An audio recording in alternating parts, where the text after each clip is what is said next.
කසායි කියන්නේ ලංකාවේ අස්වාභාවික තැන් ගවේෂණය කරන YouTube channel එකක්. ඊය මාස පුරාවටම ලංකාවේ යාය කියන ප්‍රදේශයෙන් හරිම භයානක වීඩියෝ වගේක් සමාජ මාධ්‍යවල පළවෙන්න පටන් ගත්තා.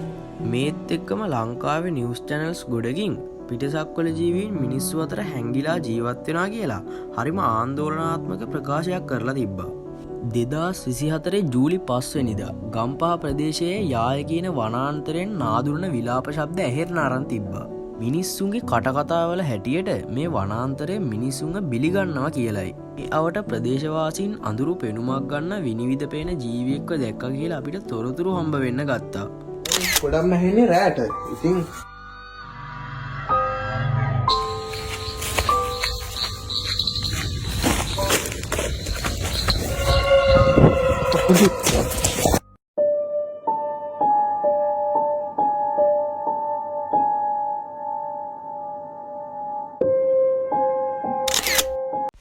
නැරඹුම්කරුව මෙන්න මේ අසාමාන්‍ය අද්භූත වීඩියෝ දැක්කට පස්සේ නොසන්සුන් වෙන්න පටන් ගත්තා.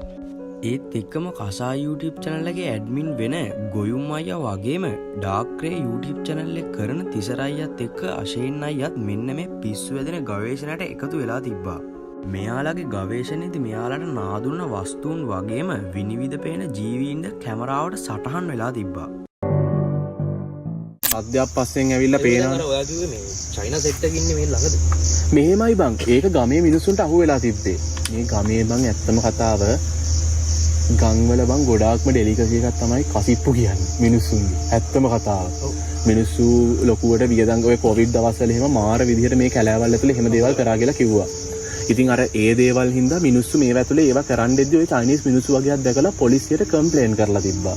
එයාලගේ වැඩේට බාධා වෙන හින්දා යාලට ඕනේ මේ මිනිස්සුන්ගේ එළියට දාන්න. බට් පොලිසියෙන් චෙක් කරලා වෙල්ල බලද්දි මේ කියලා තියෙන්නේ කියන්නේ එතනින් රිවීල් වෙලා තියෙන්නේ යාලා මොනවා හරි මේක ඇතුලේ හාරන්න අරන් තියනවා කියලා. හැරුවේ මොකක්ද? චයිනීස් කට්ටියක් ඇවිල්ලා හාරන්න නිදන් හාරන්න දෙන්නේ නෑනේ බා. චයිනීස් එවුන් කවදාවත් අපේ ඔය මේ කල්චර් එකක් දැනගන්නේ නැහැනේ. අනිත් එක දැන් මේ රිවර්ස්ලා හැම වෙලේම ගොඩක් වෙලාවට හිතන්නේ මේක හරි සිම්පල් දෙයක් කියලා. ඔයාලට තේරෙනවා ඇති මේ කැලේ කොච්චර අපේ ඔය මං කිව්වේ ඔබට කොච්චර මාත් කරලා